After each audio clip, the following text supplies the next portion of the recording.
Muy bienvenidos hermanos en esta mañana, en este 14 de febrero, y muy bienvenida Iglesia aquí en Santa Perpetua. Hoy empezamos los cultos presenciales aquí y la semana que viene lo seguiremos haciendo en Barcelona y así simultáneamente en cada iglesia, y para que juntos podamos alabar y bendecir el nombre del Señor. Muy bienvenidos todos en esta mañana. Vamos a alabar al Señor, vamos a cantar cánticos en su nombre y sobre todo también vamos a meditar en la palabra de Dios para que la gracia de Dios hable de nuevo en nuestras vidas. Que el Señor nos bendiga. Vamos a hacer una oración antes. Señor, te pedimos que tú bendigas esta tu iglesia, Señor, que va a escuchar estos cánticos, que va a escuchar esta tu palabra, Señor, y te pedimos que nuevamente tú abres a nuestras vidas, que podamos cantarte a ti, a tu nombre, alabanza, Señor, y que podamos salir bendecidos en este día. Gracias te damos, Padre, en tu nombre Jesús. Amén. Amén.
Oh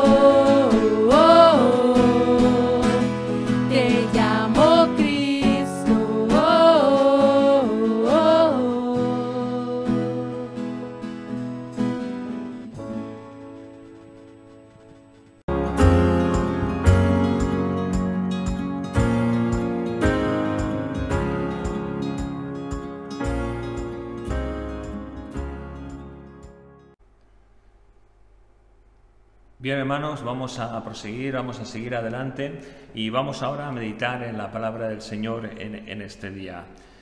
Como sabéis, el título que he dado a la predicación de hoy es Mensaje a las 7 iglesias, y estoy seguro que más de una vez yo mismo habré hablado de este tema, pero creo que por la singularidad que estamos viviendo todos nosotros de estos días difíciles y tan raros, ¿no? Yo creo que este mensaje es un mensaje que nos habla a cada uno de una manera en especial, como individuos, como iglesia en conjunto, pero que el Señor nos quiere seguir hablando a través de su palabra, y sobre todo de estas 7 iglesias, con un mensaje, con una carta determinado hacia cada una de ellas. La verdad es que siempre que vamos al libro de Apocalipsis, muchas veces, si vosotros habéis visto películas como yo, de estas de ciencia ficción, o de que surgen ciertas cosas caóticas para la Tierra, muchas veces la titulan es el Apocalipsis, va a venir el Apocalipsis, y la verdad es que a esta palabra se le da como un trato un tanto como de miedo, ¿no? de terror, algo que va a venir sobre los habitantes de la Tierra, causándoles un mal y un daño, pero es todo lo contrario. La palabra Apocalipsis significa revelación, y es la revelación que Dios quiere hacer hacia todos los habitantes de la tierra, incluido aquellos que somos la iglesia de Jesucristo, y quiere revelarnos que hay una esperanza, que el hombre se puede volver a Dios con todo su corazón, y dentro de volverse a Dios con todo su corazón, con todas sus fuerzas, hay una protección divina para aquellos que somos hijos de Dios. Y este mensaje que va dirigido, esta carta que cada carta va dirigida a una iglesia en especial, es para mostrar la condición por la que cada iglesia muchas veces está. La verdad es que esto me gustaría explicarlo, porque estas cartas, si en un pasado fueron importantes, en el día de hoy siguen siendo igual de importantes. La verdad es que hubo un mensaje a 7 iglesias que muestran 7 características que las hace únicas, pero que al mismo tiempo Dios tiene un mensaje de esperanza, un mensaje de redención, un mensaje para despertar del estado espiritual en el que se encuentra. Estas cartas, si las vemos, hablan de una manera histórica, y la manera histórica es decir que habla a iglesias que estaban en ciudades determinadas, y no habla a una sola iglesia, sino que está hablando a la iglesia que representaba y que caracterizaba esa ciudad, ya que en los tiempos de Pablo y en todos los tiempos que siguieron a los apóstoles, las iglesias estaban enmarcadas en lo que era dentro de una ciudad. Es decir, hoy en día aquí en Santa Perpetua o en Barcelona hay muchas iglesias, pero ese no es el plan de Dios para la iglesia. La iglesia tendría que ser una por cada ciudad, es decir, tendría que ser la iglesia de Santa Perpetua una sola, tendría que ser la iglesia de Barcelona una sola, y no tantas como suelen haber, y así de ciudad en ciudad y de localidad en localidad. En la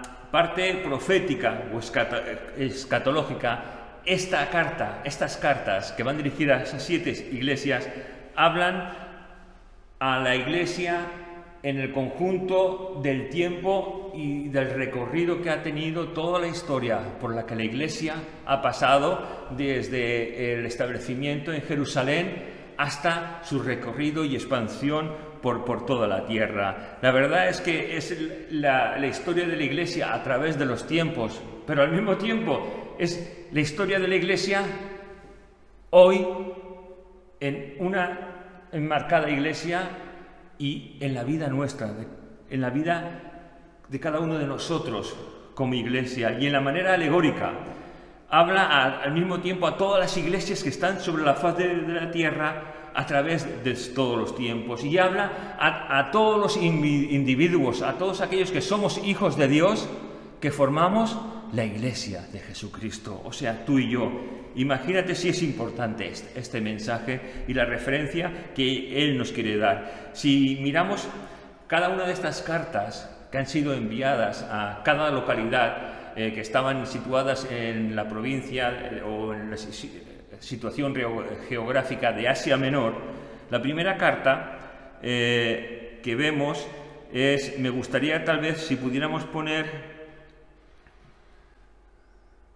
¿veis? Aquí vemos la expansión de esas 7 iglesias, el mensaje del libro de la Revelación o de Apocalipsis que fue dado a Juan en la isla de Patmos, ¿vale? Y cómo ese mensaje, esas cartas fueron llevadas a todas estas iglesias que están aquí marcadas. La primera iglesia, la iglesia de Éfeso, esta representa la iglesia apostólica, esa iglesia que nació pura, virgen, sin contaminar, hasta el año 100 después de Cristo. La segunda iglesia que vemos es Esmirna. Esta es la iglesia que es la iglesia perseguida desde el año 100 después de Cristo hasta el año 312 después de Cristo. Y para que podamos entender esto, esta iglesia que es perseguida, que sufrió por amor a Jesucristo, también hoy en nuestros tiempos, imaginaos, la iglesia sigue siendo perseguida en los países árabes, sigue siendo perseguida en los países comunistas, sigue siendo perseguida en países con democracia. La iglesia sigue siendo perseguida. Entonces podríamos decir, claro, es que es un periodo histórico en un momento determinado y este mensaje es para él. No, este mensaje sigue siendo real para hoy, para esa iglesia que está siendo perseguida hoy en pleno siglo XXI. Es un mensaje destinado para ella también. Al igual que es destinada para toda aquella iglesia que ha sufrido a través de todos los tiempos. Y creo que con esta aclaración podemos a lo mejor entender esto un poquito más. Tercera carta es la que va dirigida a la iglesia que está en Pérgamo. Y esta es la que representa la iglesia imperial. Es decir, es la iglesia que tiende la mano, o el Estado tiende la mano a ella y ella la acepta. Es decir, es la iglesia que se casa, que se entrelaza con el gobierno, con esa iglesia imperial, con ese emperador que era el perseguidor de la iglesia y que ahora mismo, más adelante, en un futuro, será el padre de la iglesia. Iglesia y Estado se fusionan para ser uno solo. Es la iglesia que necesita salir de donde está y arrepentirse de haberse ido de aquella condición que tenía pura, virgen, en Cristo Jesús. Es el periodo comprendido entre los años 590 y 1516 después de Cristo. Quinta iglesia o quinta carta, la que va dirigida a la localidad de Sardis, a la iglesia de Sardis, y esta representa ese surgir del fuego de Dios, ese renacimiento en el cual, de ser una iglesia que tal vez estaba oscura, pasa a ser una iglesia que empieza a surgir de sus cenizas nuevamente para poder poner su mirada fija en Cristo y en lo que la palabra enseña. Es la revelación de la palabra a aquellos que no la tenían. Es la revelación de la palabra de Dios a aquellos que no tenían medios para obtenerla. Es el periodo de la Reforma, años del 1517 al 1750 después de Cristo. Sexta carta es la que va dirigida a la iglesia de Filadelfia y ella representa ese periodo en el que también resurge las ganas de llevar la palabra de Dios, las ganas de llevar el Evangelio a todos los sitios. Es el periodo misionero en el cual la iglesia vive y experimenta la palabra de Dios. Es el periodo comprendido entre los años 1750 y 1925. Séptima y última de las cartas es la que va dirigida a la iglesia de Laodicea, y esta representa a la iglesia que es tibia o la iglesia que está dormida. Es la iglesia que habla de sus derechos, de los derechos del hombre, de los derechos que cada uno de nosotros tenemos, pero que se olvida que Dios también tiene derechos y que nosotros somos servidores de Dios. No es Dios servidor nuestro, sino nosotros somos servidores de Dios. Y este periodo de esta iglesia es en el que estamos viviendo actualmente. Eso no quiere decir que seamos la Odisea, porque podemos ser todo lo contrario, pero que probablemente podemos caer en esa etapa de la Odisea. Y estamos viviéndolo en el día de hoy hasta que el Señor venga a raptar a su iglesia, hasta que el Señor nos lleve con Él en las nubes y podamos estar gozando de su presencia. Todas estas cartas que hemos leído tienen aspectos positivos, aspectos negativos también, tienen y contienen advertencias, instrucciones. Sobre todo están mostrando la voluntad de Dios para cada iglesia en conjunto y para cada iglesia como individuo en particular. Es aceptar la voluntad de Dios. Y pienso que es tan importante recordar estas cartas, recordar este mensaje, para que hable a nuestras vidas, para que hable a nuestro corazón como individuos y como iglesia en conjunto. Y lo más importante de todo esto no es que escuchemos tan solo, sino que despertemos si estamos dormidos, que estemos atentos a lo que el Espíritu Santo quiera hablar a tu vida y a mi vida. Mira, vamos a empezar con Apocalipsis, capítulo 2, en donde nos vamos a basar, donde empiezan estas cartas, pero vamos a leer el versículo 11 hasta el primer punto y seguido, que dice así, porque creo que lo que quiso Jesús es captar nuestra atención de una manera tremenda, para que estemos atentos a la voz del Espíritu Santo, para que estemos atentos a su voz. Dice así: el que tiene oído, oiga lo que el Espíritu dice a las iglesias. Y en la versión actualizada me gusta más, y es la que quiero leeros en esta mañana. Dice así, es lo mismo pero expresado de otra manera que creo que cautivará más nuestra atención. Dice: si alguno tiene oídos, que ponga atención a lo que el Espíritu de Dios les dice a las iglesias. Ponga atención a lo que el Espíritu de Dios le dice a las iglesias. Es decir, pon atención a lo que el Espíritu Santo está diciendo a tu vida. Pon atención a lo que está diciendo a mi vida. Yo tengo que poner atención, tú tienes que poner atención. La iglesia en conjunto tiene que poner atención a lo que el Espíritu de Dios nos quiere decir en este día a cada uno de nosotros. La verdad que este mensaje sigue siendo importante para cada uno de nosotros.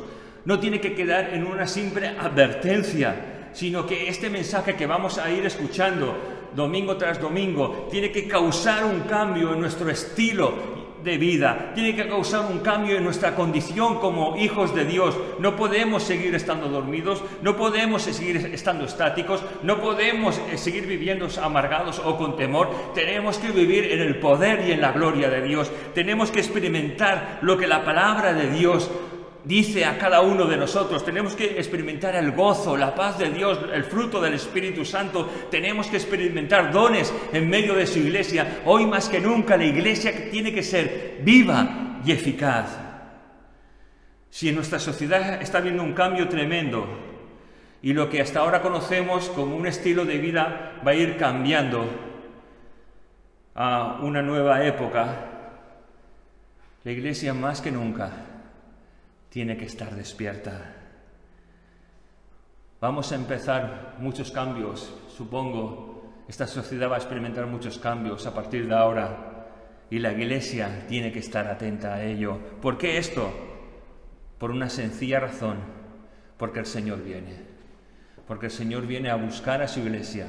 Porque el Señor viene a buscar a su amada. Y tiene que encontrar una iglesia despierta, una iglesia que desee estar con su Señor, una iglesia amorosa, una iglesia que ande en santidad, una iglesia que esté velando y deseando la venida de su Señor. Ojalá así sea, ¿verdad?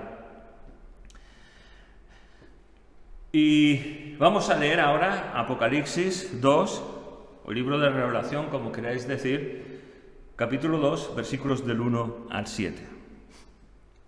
Dice así: escribe el ángel de la iglesia en Éfeso, el que tiene las 7 estrellas en su diestra, el que anda en medio de los 7 candeleros de oro, dice esto: Yo conozco tus obras y tu arduo trabajo y paciencia, y que no puedes soportar a los malos, y has probado a los que se dicen ser apóstoles y no lo son, y los has hallado mentiroso, y has sufrido y has tenido paciencia, y has trabajado arduamente por amor de mi nombre, y no has desmayado. Pero tengo contra ti que has dejado tu primer amor. Recuerda, por tanto, de dónde has caído, y arrepiéntete, y haz las primeras obras, pues si no, vendré pronto a ti y quitaré tu candelero de su lugar, si no te hubieres arrepentido. Pero tienes esto, que aborreces las obras de los nicolaitas, las cuales yo también aborrezco.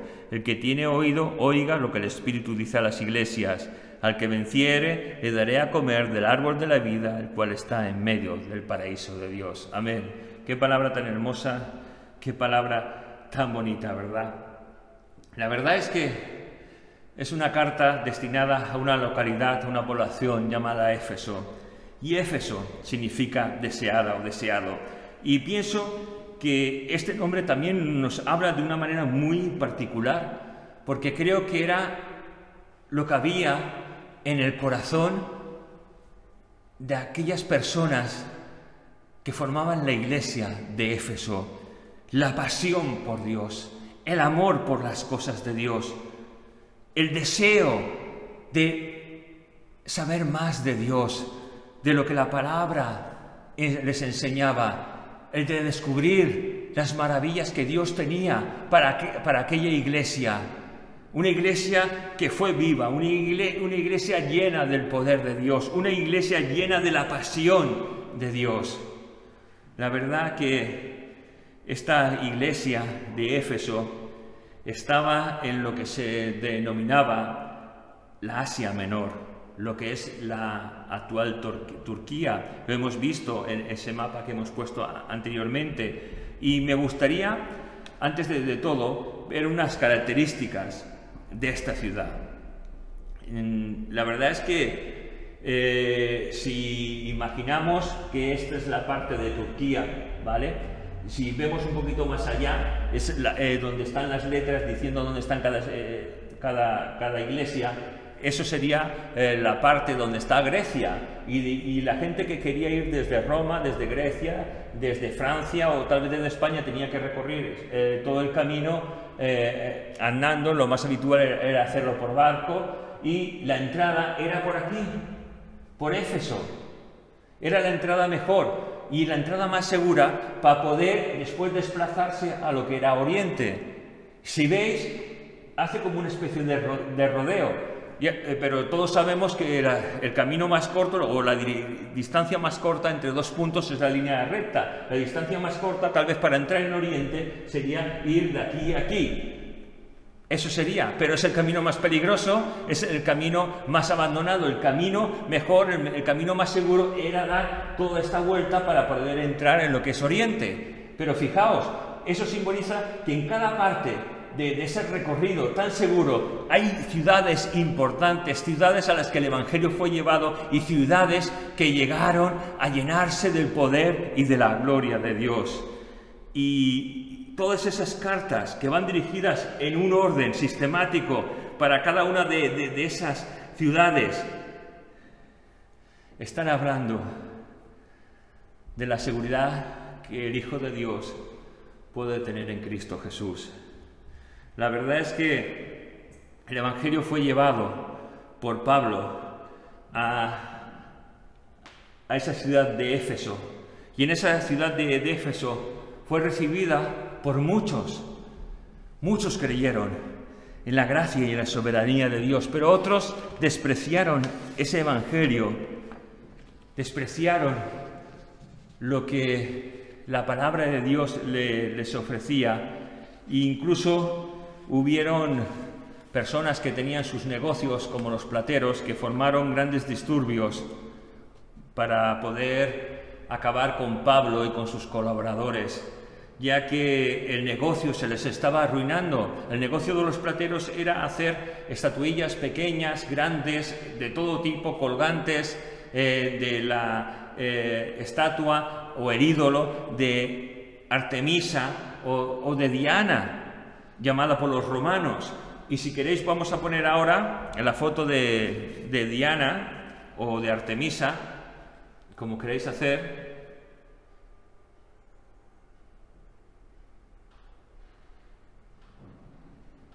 Ahora, muy bien.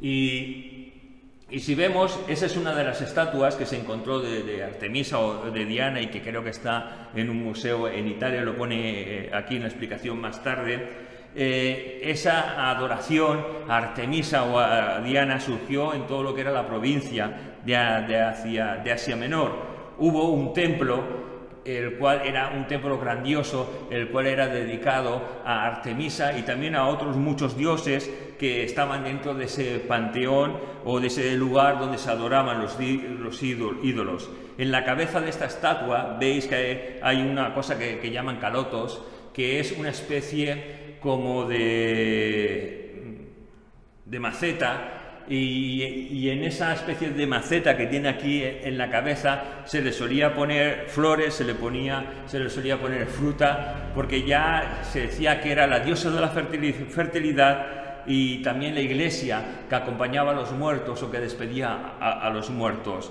La verdad es que esa especie de maceta me llama la atención, porque nosotros en nuestros cementerios también, en las lápidas, tenemos esa especie como de maceteros pequeños donde depositamos las flores. Tal vez pudiera venir eso de ahí, no lo sabemos, pero bueno, es una nota curiosa, ¿no?, para pensar en ellos.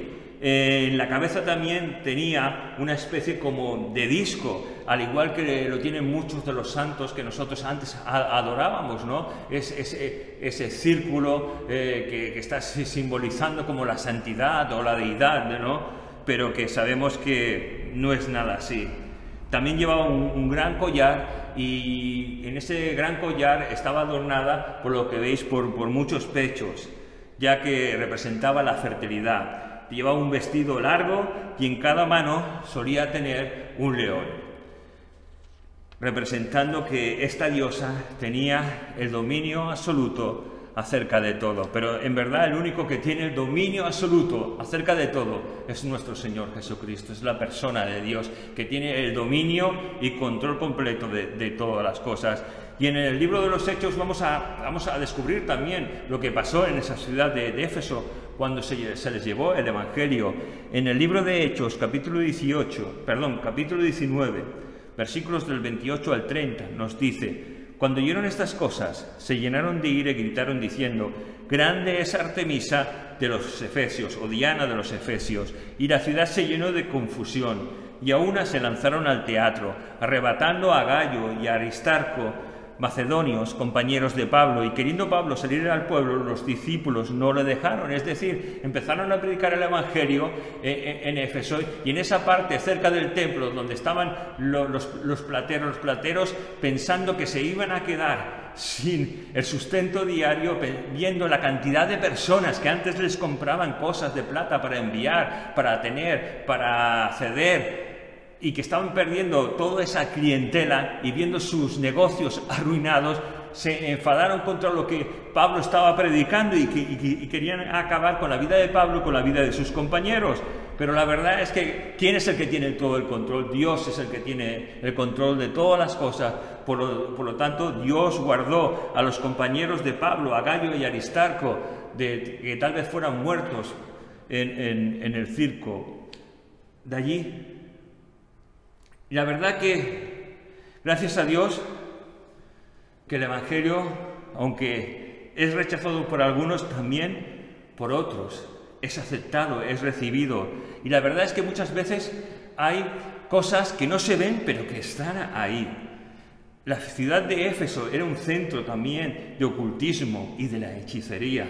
Y en el libro de los Hechos vemos, en el capítulo 19, versículos del 8 al 19, que hubo muchas personas oyendo la palabra de Dios, que practicaban el ocultismo, que practicaban la hechicería, recibieron al Señor en sus vidas y dejándolo todo y abandonándolo todo, servían a Dios, servían a Jesús y quemaban aquellos libros que ellos tenían, pues de hechicería, de ocultismo. Fíjate, vamos a leerlo. Hechos, capítulo 19, versículos del 18 al 19.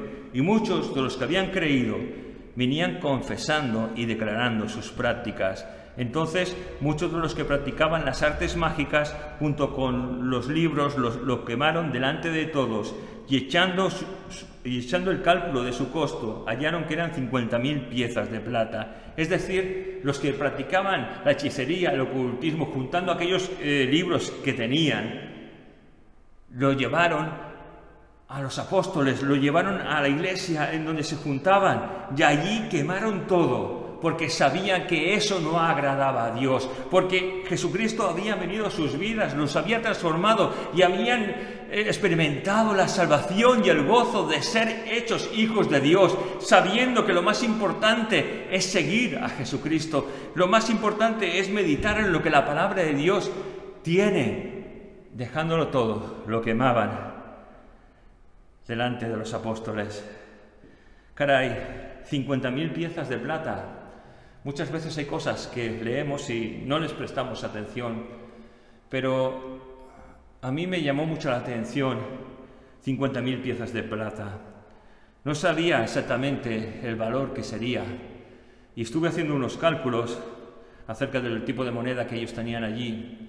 Hice también un tipo de investigación y apareciendo que mis datos y los datos que había encontrado eran muy parecidos, muy iguales.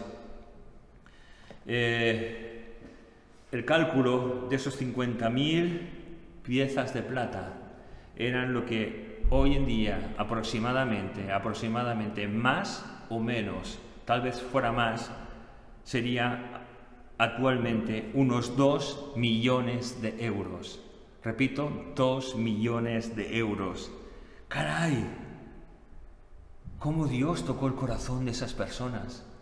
¿Cómo se desprendieron de todo ese valor? Podían haberlo vendido a otros, ellos ya no iban a hacer eso, podían haberlo vendido, pero no, sabían que aquello era mal, que aquello desviaba a las personas de Dios. Sabía que era todo lo contrario a lo que Dios quería traer a la vida de las personas. Por tanto, no podían vender aquello, no podían trapichear con ello, tenían que quemarlo.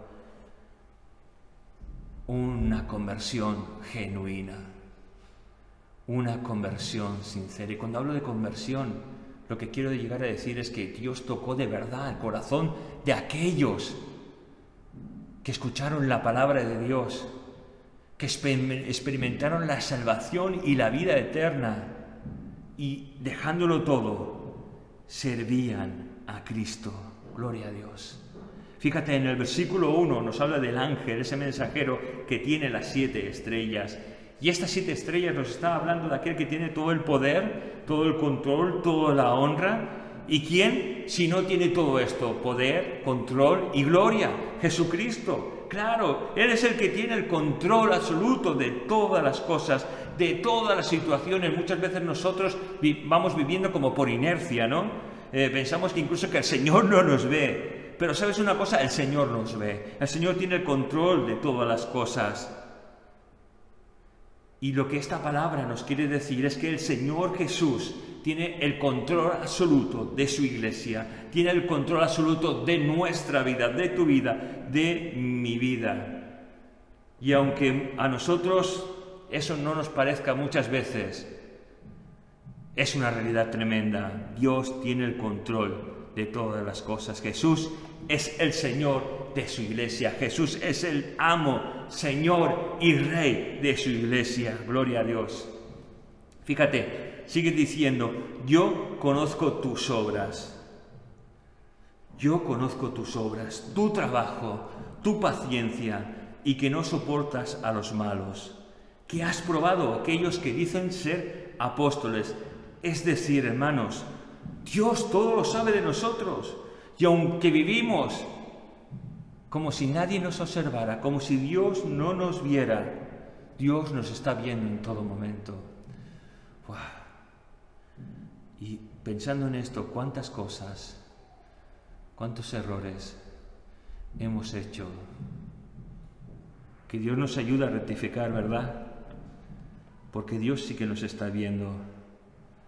Pero sabes, esta iglesia de Éfeso es una iglesia como puede ser la nuestra, en donde tú y yo estamos actualmente, una iglesia que es trabajadora, que ha vivido y vive el Evangelio, que se esfuerza en trabajar en todos los sentidos para que el Señor la bendiga. Buscamos en la palabra de Dios, deseamos la iglesia de Dios, es decir, es una iglesia esforzada, luchadora, a la vez una iglesia paciente. Tal vez en medio de las pruebas es una iglesia que sabe estar tranquila, esperando y aguardando en Dios. Es una iglesia celosa, es una iglesia que ama la sana doctrina, que ha sabido desenmascarar a los falsos maestros, a los falsos apóstoles, aquellos que querían desviar a la congregación del camino correcto a seguir. Y podemos hacernos todos una pregunta. La cuestión es cómo estamos tú y yo ahora y si estamos trabajando para el Señor o estamos trabajando para nosotros. Y para que me entendáis ¿estamos ocupados en las cosas de Dios o estamos demasiado ocupados en nuestras cosas? Estamos demasiado ocupados en nuestra situación laboral, en el trabajo que tenemos, estamos demasiado ocupados con nuestra familia, con nuestra esposa, con nuestro esposo, con nuestros hijos, estamos demasiado ocupados en nuestro tiempo de ocio. Hermanos, ¿estamos ocupados en las cosas de Dios o es Dios siempre lo que estamos dejando a un lado? Porque esto en un principio no era así, pero tal vez ahora es muy diferente. Corramos con paciencia, como dice Pablo, esa carrera que tenemos por delante, porque aún hay mucho camino que andar, y que Dios nos ayude a correr con paciencia y a aguantar, y sobre todo a llegar tú y yo a la meta. Es la iglesia que no soporta a los malos, es decir, no soporta a aquellos que blasfeman, que van contra la palabra de Dios. No soporta a aquella gente que, intentando ser amigos nuestros, nos quieren desviar del camino correcto. La verdad es que muchas veces nos podemos juntar con personas que no son hijos de Dios y pueden ser geniales, pueden ser tremendas. Y nosotros hablarles de Dios, incluso aceptarnos de las cosas de Dios. Y ojalá que la semilla que le hemos tirado en su momento surja, nazca en ellos, que sean buena tierra y puedan experimentar la salvación y la vida eterna. Pero no nos podemos juntar con familia, con amigos, con hermanos que no estén andando correctamente, que tal vez ellos quieran contaminar nuestra vida. Y hermano, no nos podemos juntar con gente que contamina nuestra vida, que nos puede afectar, porque es aquella ilustración que hemos puesto 1000 veces. Una manzana dañada dentro de un bol de manzanas llegará a 3-4 días y estarán todas las demás manzanas infectadas y ninguna servirá para comer. Y es verdad, desgraciadamente es así. Aunque tendría que ser todo lo contrario, ¿verdad? Nosotros, que somos la luz y la sal de la tierra, tendríamos que resplandecer trayendo salud y trayendo bendición, no todo lo contrario. A veces pesa más lo contrario y produce en nosotros algo pésimo, algo tremendo que nos desvía la atención de aquello que es verdadero y puro. Es una iglesia que sigue adelante, aunque haya motivos a veces para pararnos, pero no nos paramos, seguimos adelante, seguimos hacia la meta, porque Jesús es nuestro Señor, es nuestro capitán, es nuestro buen pastor, y con Él proseguimos hacia la meta. Sigue diciendo esta carta en la que hay un pero. Tengo contra ti que has dejado tu primer amor. Y me gustaría leer este versículo 4. Tengo contra ti que has dejado tu primer amor. Pero tengo contra ti que has dejado tu primer amor.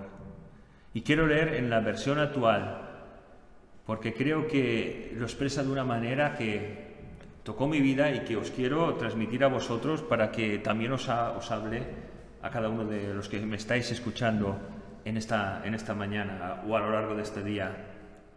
Dice así en la versión actual este versículo 4. Sin embargo, hay algo que no me gusta de ti, y es que ya no me amas tanto como me amabas cuando te hiciste cristiano.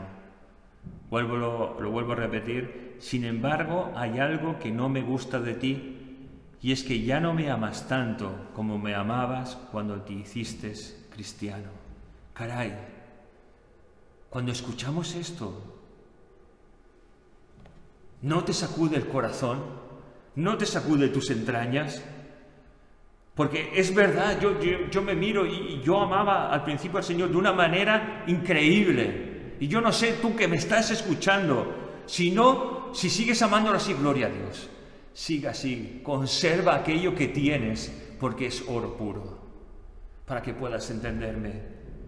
Pero la verdad es que si esto no estremece tu corazón, algo está pasando en tu interior. A lo mejor no eres un hijo de Dios y tienes que arrepentirte y experimentar la salvación y la vida eterna. A lo mejor estás tan dormido que ni siquiera puedes entender, ni escuchar, ni leer, ni oír lo que el Señor nos quiere decir a cada uno de nosotros en esta mañana. Y ante estas palabras tremendas que tienen que sacudirnos, que tienen que zarandearnos, me gusta mirar por un momento a la presión que tendría la iglesia en Éfeso. Una presión tremenda de todo el mundo que estaba a su alrededor. Tendrían presión espiritual, tendrían presión política, presión religiosa, una presión tremenda sobre esa iglesia en Éfeso, al igual que la presión que la iglesia de hoy tiene en nuestros tiempos, presión social, religiosa, política. Y es verdad, y más en este país que estamos divididos en autonomías, ¿no? En comunidades autónomas, que cada comunidad tiene sus características. Y la verdad, todo esto hace presión sobre la vida de los creyentes, sobre tu vida y sobre mi vida. La sociedad, la política, la religión, los derechos de las personas, todo eso va queriendo hacer presión sobre los hijos de Dios para que nuestra mirada se desvíe de aquello que es puro, que es recto, aquello que en la palabra de Dios encontramos para bendición de tu vida y de mi vida. Y si cedemos a esa presión, nuestros valores como creyentes se van a perder. Nuestros valores como hijos de Dios se van a marchitar. Y nuestros valores como creyentes, como hijos de Dios, se encuentran en la palabra de Dios.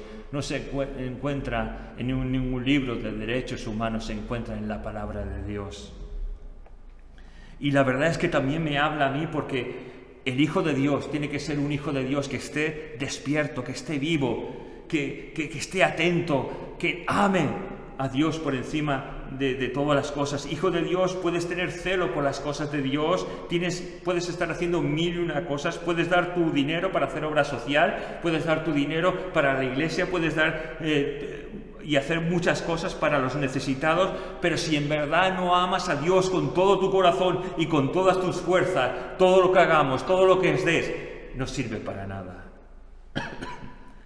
En Mateo capítulo 22, versículos del 37 y al 38, nos dice, Jesús les dijo a sus discípulos y nos dice a nosotros, amarás al Señor tu Dios con todo tu corazón y con toda tu alma y con toda tu mente. Este es el primer y gran mandamiento. Este es el primer y gran mandamiento. Todo está muy bien. Todo lo que hagas es perfecto, pero lo primero es amar a Dios por encima de todas las cosas. Tu amor hacia Él no puede decaer, no puede fallar. No puedes amar más a tu trabajo que a ciertas cosas. No puedes amar más a una persona más que a Dios. No puedes amar tu tiempo de ocio más que las cosas de Dios. No puedes amar a un hijo más que las cosas de Dios. Y estoy diciendo mal, perdonadme, porque estoy diciendo las cosas de Dios. Y las cosas de Dios también nos pueden desviar de Dios, de amar a Dios. Lo que quiero decir es que tenemos que amar a Dios por encima de todas las cosas. Y amando a Dios, todas las demás cosas que podamos hacer van a dar gloria y honra al Señor. Sí, yo amo a Dios, pero ¿amas leer la palabra?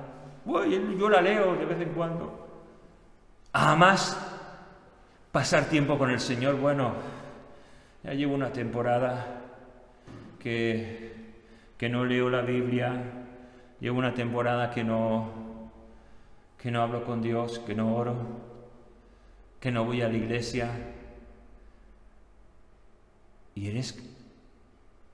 ¿Y te llamas hijo de Dios? Porque el Hijo de Dios ama las cosas de Dios, vive para Dios, antepone Dios ante todas las cosas.